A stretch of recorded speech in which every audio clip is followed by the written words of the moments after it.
زه د صدام حسین نه ښه مسلمان څوک نه ګڼم.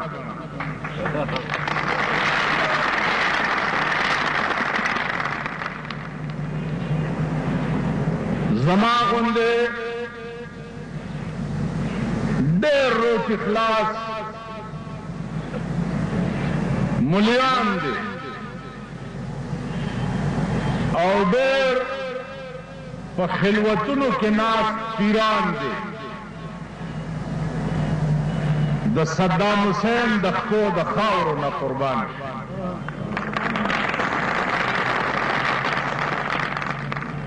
عزیزان، زه درته د ملاتوب په ژبه وایم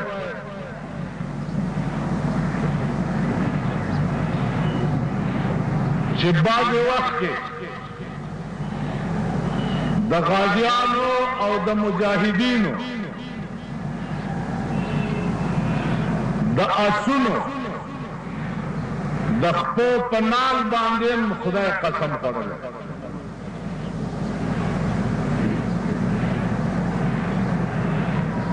عزیزانو، په دنیا کې څومره عزت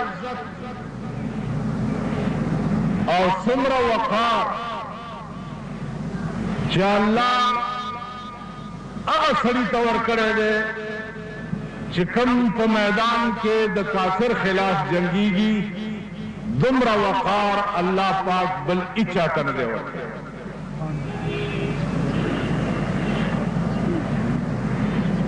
ابو سعد یو صحابي دی،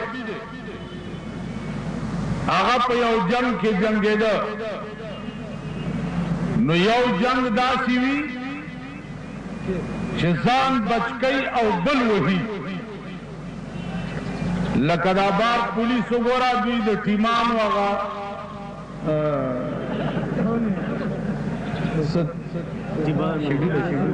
شیډ ده که څه بلا دی، دا شی پیدا کړی دی. نو دا ټیمان دې دپاره دې غریبانو پیدا کړي دي چې که په مونږ څوک ګزار کوي په ټیم به ځان بچ کوو او مونږ به بل وهو.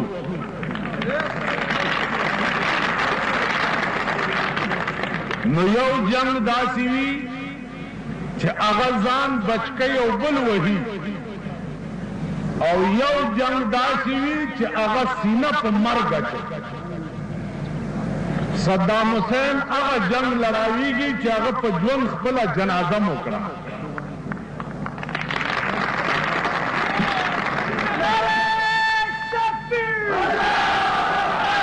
تپوس ته وشو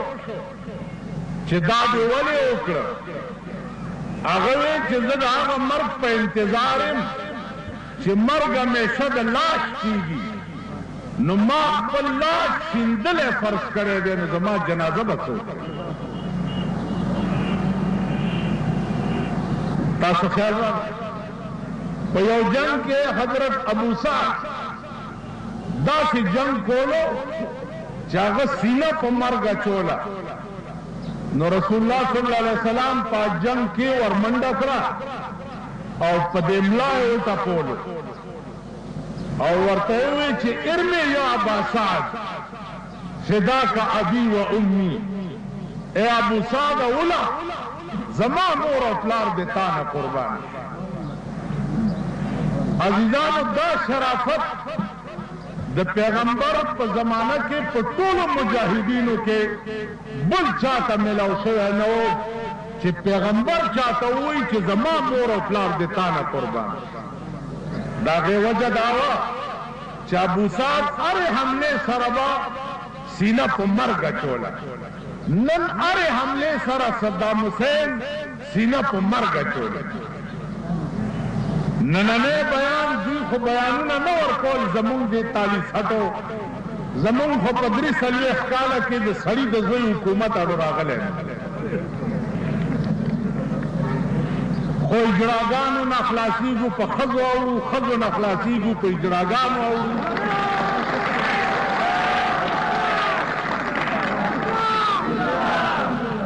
عزیزانو، دا د خندا خبره خو نه ده، خو اوس ماله خولې نه راله یو ښځه وه 50 مړونه یې کړي.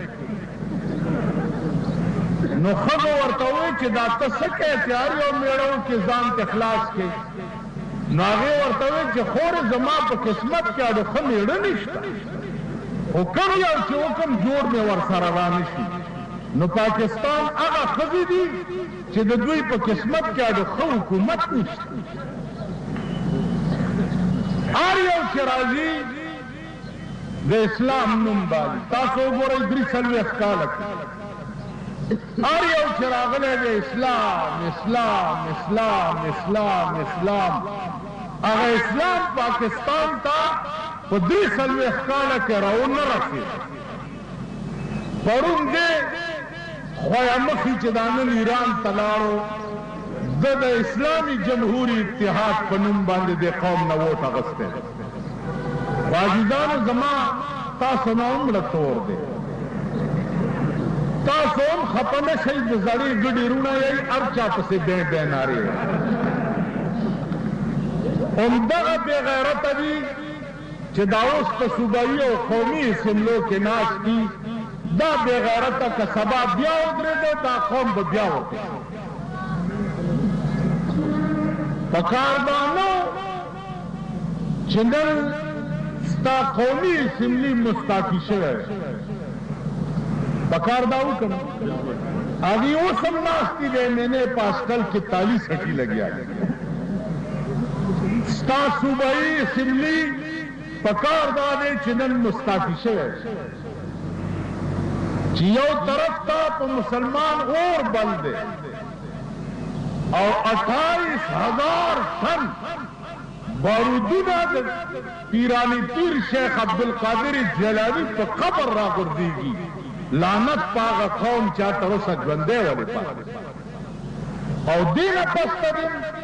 ته وایې چې عراق بد کړي چې په کویت یې حمله کړې ده. دا زم وایم چې عراق بد کړي دي چې په کویت یې حمله کړې. وجه خو معلومه که که نه چې وجه څه ده چې په کویت یې حمله کړې. وجه دا وه چې کویت امریکې له خپل ملک په لیز ورکړی و. د هغه ټول تیل به امریکې ته په روپۍ کې په 4 انې سپلای کېده او نور ملکونو له 50% ګران که چې نن کوم اور ستا په ملک کې راټیټ دی د پټرولو مطابق. جګړه په دې وه چې دا یې ورسره نه منله نو یو نری ګړه چې ورکو چې نری ګړه چې ورکو ثابت حکومت و نو 15 منټه جنګ یې ونه کړو او لویه خلقه یې په کونه کې ومنډل او چې نه وتښتېدې په عربو کې کېناستې.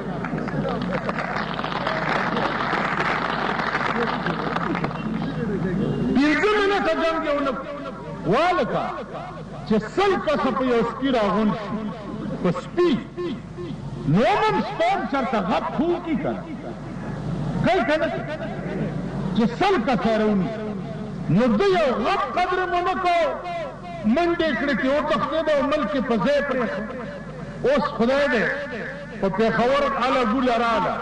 نو زما په 9مې پېړۍ د نالتي چې زه به دې تښتم. زما ایمان دا پکار دی چې ټولو نه اول زما سر پسې کټ شي.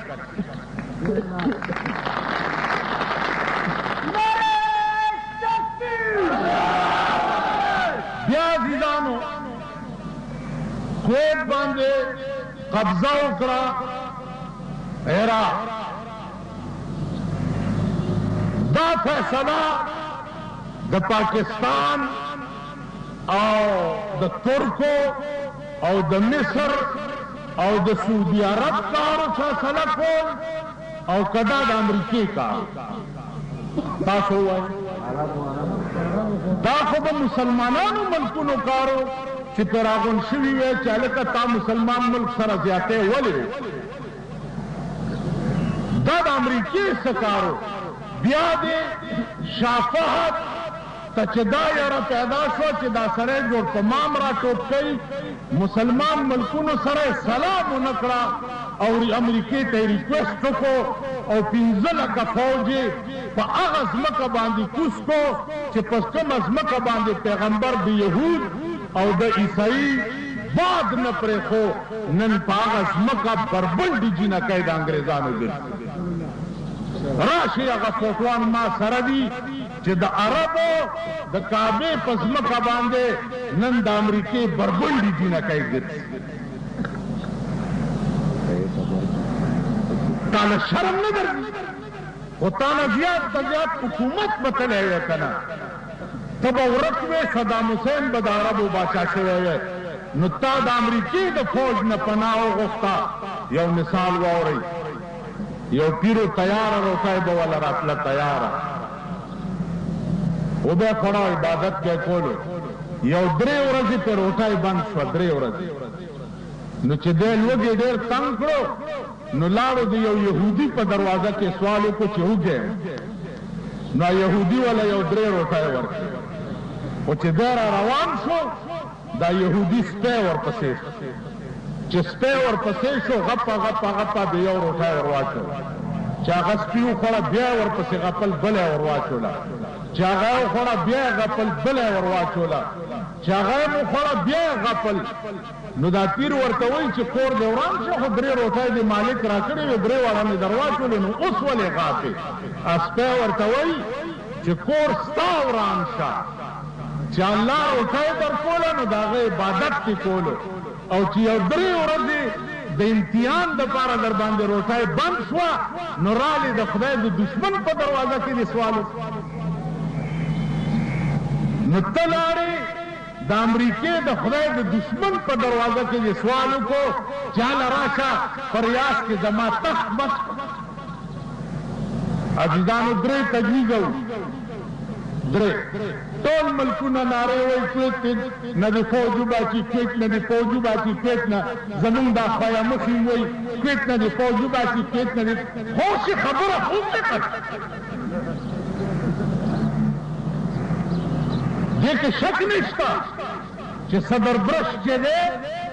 هغه هر سهار نواز شریف هم په مخ مږي او غلام اسحاق هم په مخ مږي دا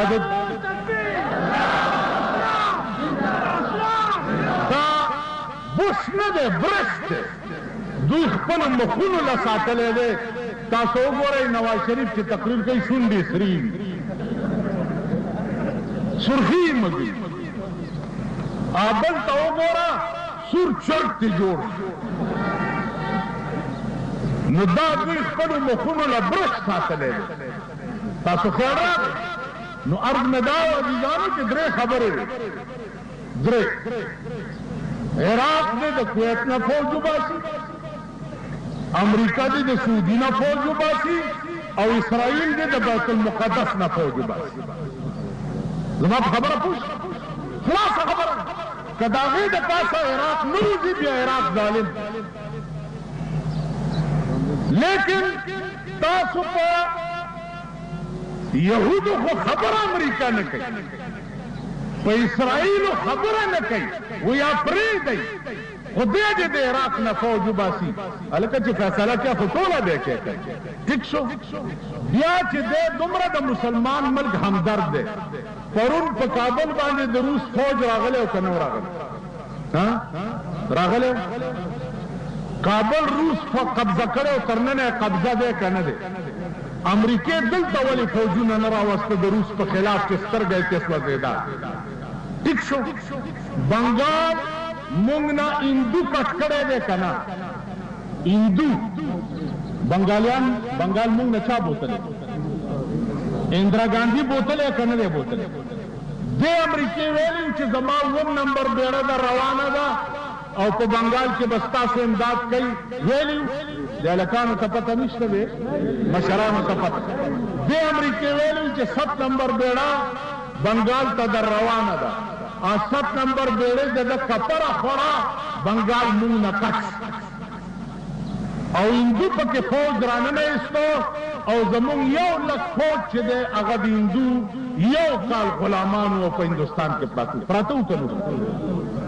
نو پرون تا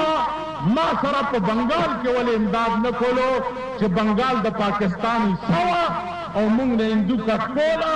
او ته پکې راننه نه وتې او زما امداد دې ونه کړو په کابل کې تا زما امداد نه دی کړی، په بنګال کې تا زما امداد نه دی کړی. 40 کاله وشو چې بیت المقدس د یهودو په قبضه کې دی، قبله اول ده د مسلمانانو، په هغې کې تا زما امداد نه دی کړی. یهود ته سپورټ کې تمام اسلحه د جنگ ته ولا ورکې او فلسطین دې په تباہ او برباد کو. نن ته د مسلمان همدرد جوړ شوې او د سعودي تخت و بخت برقرار ساتلو لپاره د عراق خلاف جنگ کې. واورئ دوی ویلي چې دا د 2 غنټو جنگ وي، په 2 غنټو کې 8 ورځې تېرې شوې که نه. صدام حسین وایي چې زاړو لا ویښ شوی دی.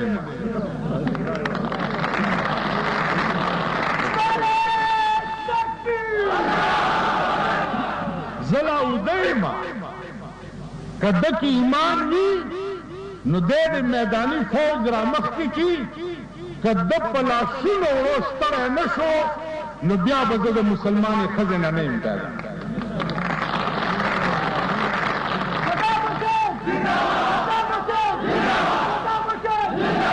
بیا د جرمني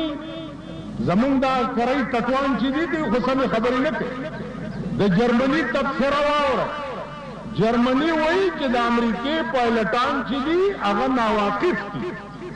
هغې چې واورېده چې 300 جاز یې وغورځول، هر یو منډه کې بم چېرته په سارا کې وغورځوي، واپس منډه. بیا تر دې ما اورېدلي دي چې د صدام حسین یو فوجي قیدي جنگي جوړ شوی دی او د څومره پایلټان قیدي جنگیان جوړ 28 ملکه ورته یو شوي دي، 28 ملکه او 28 ملکه 28 واره په مخه کړي، 28 واره په خدای قسم چې 28 لکه ملکه ورته یو شي.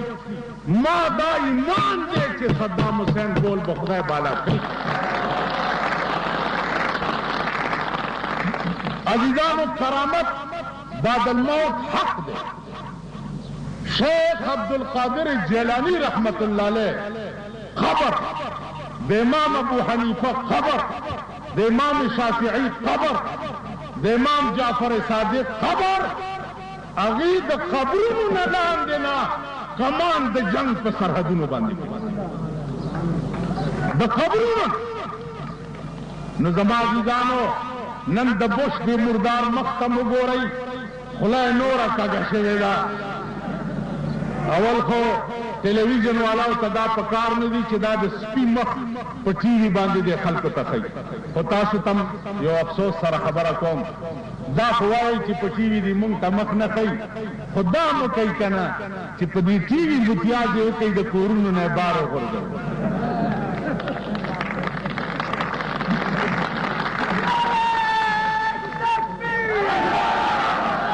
عزیزانو زه ملا یم، د اکثرو ملیانو کور کې ټي وي شته وي، خبرونو لم ساتلي دي. زما د خدای په ذات قسمي چې زما کور ته چېرته په غلطۍ ټي وي نه ده راننوتې، په غلطۍ. زه ټي وي مستقله سینما ګڼم، ټي وي او بایسکوپ کې څه فرق نشته. نن چا راته وی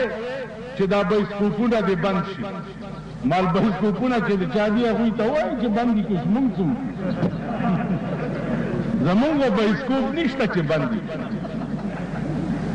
بایسکوپونه دې بند شي او ګانې دې بند شي. ګانې خو هغه ورځ د اسلام د علمبردار په کور کې هم د پینډۍ او د لاهور ډمې ګډې شوي. هغه د اسلام علمبردار کوم دې علاقه تاسو پاس کړی نه دی؟ نو شرمېدلو بیا خبرې ولې کوي؟ نن خو مونږ وی من از بیگان اگا هرگز ننالم که بامن هر چی کرده آشنا کرد. وی زه د بل چا د لاسه نه جاړم، ما سره چې څه کوي خپل یار یې را سره کوي، مونږ سره چې څه کوي زمونږ د ملک حکومت یې را سره کوي. دې کې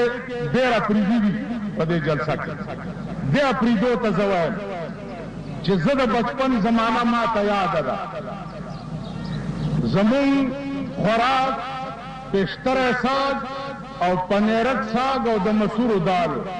او د خپلو ځمکو غنم او جوارو بېغمه به اوده کېدو خو ایمان راکېو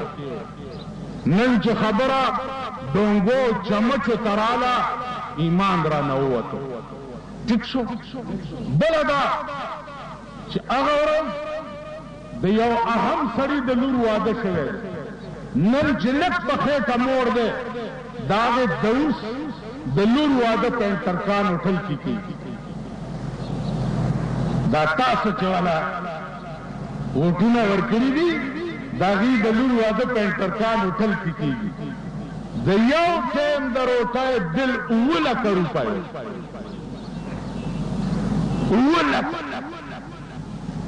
او راشئ چې درته وښیم زیات نه زیات د 5000 روپو ماوار افسر دی په دې پېښور کې 5000 روپو ماوار افسر دی او د لور د واده د یو ټیم 7 لکه روپۍ خرڅ والله که دا ملک ترغې ټیک کوي چې تر څو پورې د ملک نه سرمایهدارانه نظام ختم شوی یو سرمایهدار مې که ژوندی پرېښود د سړي زوی بنې یو سرمایهدار دا ټول به په دې جي ټي روډ ځوړندو او د دوی غوښې به قیمه کوم او سپو ته بیٹھو وہی ہم کو تو میسر نہیں مٹی کا دیا بھی گر پیر کا بجلی اور چراغوں سے ہے روشن وہ زدہ خاور تیلو دیوانم ندوما اور ستا پکور کے چراغان بل دے پما دے لوڈ شیڈنگ گی اور ستا پکور کے دے آٹومیٹک جنریٹر لگی دلی واللہ کا دی پرید راشئی زما جوندم گورم زمزدوری کو تجارت کو روٹائی گٹم د باچا پروان درم 3 کاله د پاکستان شو کما 3 منټه اون د پاکستان حکومت منلې نو زه به د سپینه پیدا یم د مسلمان نه بنیم زبا د پاکستان حکومت په هغه ورځ منم چې په کومه ورځ د لارډ میکالې جوړ کړی قانون هم لندن ته وشړی انګریز هم لرې کو قانون هم دلته پروت دی ستا په تاڼه کې دا قانون دی په کچارو کې دا قانون دی په های کورټ کې دا قانون دی په سپریم کورټ کې دا قانون دی قانون د انګریزا ستا د های کورټ ججانو سم وګوره تور ګاون اغوستی دا تور ګاون چې دی دا د انګریزانو ریس دی دی که نه اوس هم وکیل چې دننه عدالت ته ځي تور ګاون به اغوندي دا د انګریزانو تبرک و چې تر اوسه پورې مونږ ته په عدالتونو کې پاتې نو خبره دا ده چې او یو زخم نه دی چې به جوړ شي 1000 زخمونه مې په زړه دي مړ به شمه د دې قوم د کوم غم جاړي مونږ سره صرف دې وخت کې نه په بارډر باندې سړي پرېږدي نه په بارډر باندې دې وخت کې زمونږ وینې پرېږدي نه په بارډر باندې دې وخت کې زمونږ امداد پرېږدي مونږ هېڅ شی تر اوسه پورې عراق سره کولی نه شو نه دوی مونږ په بارډر باندې پرېږدي که دوی اعلان وکړو چې د عراق بارډر یې مونږ ته کولاو کړو زما دا ایمان دی چې ته به وګورې چې لکونه خلق به انشاءالله لختې په لاس عراق ته روان نو عزیزانو عرض مې دا و چې الله پاک دې ستاسو د غریبو په آه باندې صدام حسین ملا مضبوطه کړي او انشاءالله مضبوطه ده یو ټکي تاریان زه ټول عرب ملکونو کې ګرځېدلی ټول عرب ملکونو اریان په دې چې په دې عرب ملکونو کې دا داسې زمری پیدا چا کړو عرب خو داسې نه چې دا پیدا چا کړو بیا ورته دا دومره لوی چل چا وکړو عزیزانو یو ډاکټر راغلی اوس دې پوښتنو لم خلک ما ته راځي چې دا رښتیا دي که غلط دي رښتیا نه وی نو تر اوسه پورې د امریکې ته تیزوان اچولی ډاکټر راغلی قرآن یې ما ته وخوړو چې صدام حسین وی چې ما په کویت حمله وکړه ګبراومه د شپې مې رسول الله صم خوب کې ولیدو راته وی چې صدامه घबरावेगा मत زه در پسې زه در سره ورشئ پته ولګوئ ما په یو داسې ذریعې پته لګولې ده چې تاسو ته دې وخت کې ویلی نه شم چې کله نه جنګ شروع دی په عراق د پاسه 1 میل فاصله کې وریځې ولاړې دومره تیاره ده چې لاندې د عراق ځمکه نه ښکاري دوی ته پته نه لګي چې عراق دی کوم ځای بیا د عراق ټول طاقت زمیندوز دی هغې ته د دوی انشاءالله اخیری فتح به د عراق او امریکا به خدای رسوا کوي لکه څنګه چې په ویتنام کې رسوا کړې وه داسې بیا خدای بیا رسوا کوي